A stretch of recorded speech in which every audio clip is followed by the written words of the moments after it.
Saudaraku, dalam dunia yang terus bergerak cepat, kita para profesional sering terjebak dalam tekanan. Tekanan target, tekanan kompetisi, tekanan hidup yang tak kunjung reda. Kadang kita merasa gundah, takut akan masa depan, merasa sempit oleh berbagai urusan dunia. Tapi tahukah Anda, Allah yang Maha Pengasih telah memberikan 4 janji yang luar biasa kepada kita. Jika benar-benar kita hayati, maka hati ini akan menjadi jauh lebih lapang dan tentram. Mari kita renungi satu persatu. Pertama, janji koneksi 2 arah. Fadhkuruni adzkurukum. Ingatlah aku niscaya akan mengingat kamu. Bayangkan sebuah sistem komunikasi 2 arah. Tapi ini bukan teknologi buatan manusia. Ini adalah koneksi spiritual tertinggi langsung antara kita dengan Allah. Setiap kali kita mengingat Allah dalam zikir, dalam sholat, dalam kesibukan harian, nama kita disebut-sebut oleh Allah di langit. Itulah hakikat koneksi 2 arah yang sejati. Bayangkan Anda sedang dalam fase sulit. Bisnis Anda ditekan, reputasi Anda dijatuhkan, support system Anda perlahan meninggalkan Anda satu persatu. Persis seperti fase hidup Nabi Muhammad saat kehilangan Khadijah dan Abu Thalib. 2 orang terdekat sekaligus pendukung terbesarnya. Masa itu dikenal sebagai Amul Huzn atau tahun kesedihan. Nabi tidak punya lagi perlindungan politik dari Abu Thalib dan tidak punya lagi pelipur lara dari Khadijah. Di tengah keterasingan itu, beliau tetap terhubung dengan Allah. Beliau tetap mengingat Allah. Lalu apa yang Allah balas? Allah mengingat Nabi dengan cara yang luar biasa. Isra Mi'raj. Sebuah perjalanan spiritual dari Masjidil Haram ke Masjidil Aqsa, lalu naik ke Sidratul Muntaha, tempat tertinggi di alam semesta. Di sanalah Nabi menerima hadiah terbesar untuk umatnya, yaitu sholat. Dan di momen itu, Nabi disebut, diingat, dimuliakan langsung oleh Allah Subhanahu wa Ta'ala. Kedua, janji pintu yang selalu terbuka. Ud'uni astajib lakum. Berdoalah kepadaku, niscaya aku kabulkan. Tidak seperti customer service yang kadang tak menjawab. Allah membuka pintunya 24 jam. Tak ada antrian, tak ada sinyal hilang. Bahkan ketika semua pintu tertutup, pintu Allah selalu terbuka.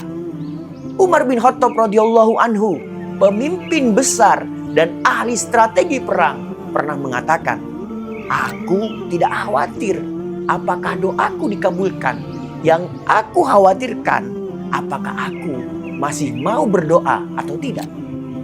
Saudaraku, Umar tahu kekuatan doa dalam memimpin sebuah peradaban.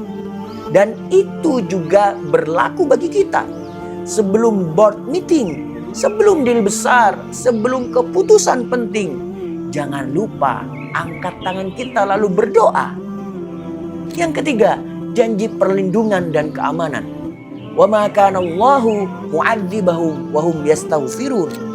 Dan Allah tidak akan mengazab mereka selama memohon ampun. Selama lisan kita masih mengucap astaghfirullah, selama hati ini masih mau mengakui salah, maka kita berada di bawah payung perlindungan Allah. Kisah menarik datang dari Ka'ab bin Malik, sahabat Nabi yang absen dari perang Tabuk tanpa alasan. Ia ditinggal, diboikot oleh masyarakat muslim selama 50 hari. Namun ia tidak berbohong. Ia terus beristighfar dan menyesali. Dan akhirnya Allah menurunkan wahyu pengampunan untuknya.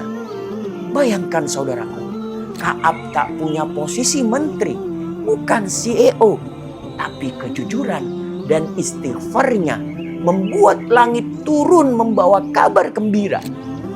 Jika kita yang hari ini mengelola tim besar, aset besar, tapi terkadang tergelincir dalam keputusan yang keliru, kembalilah dengan istighfar.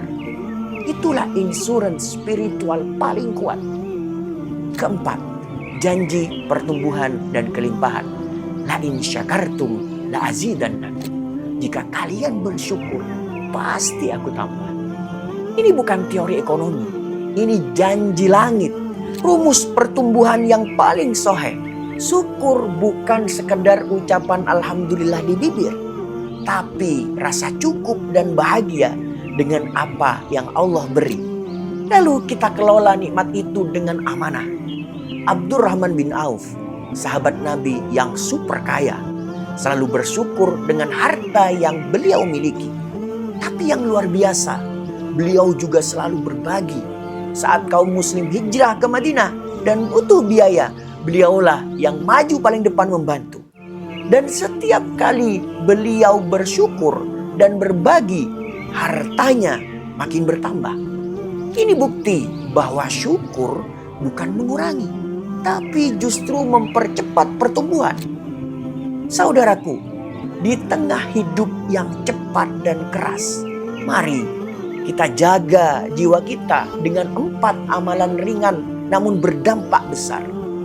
Basahi lisan dengan zikir agar koneksi kita dengan langit tetap hidup. Tengadahkan tangan dalam doa karena hanya kepadanya tempat kita mengadu. Ringankan lisan untuk istighfar agar kita selalu dilindungi dari azab. Dan lapangkan hati dengan syukur agar nikmat kita makin tumbuh, makin berkembang. Karena pada akhirnya bukan pencapaian kita yang membuat kita tentram, tapi sejauh apa hati ini terhubung dengannya.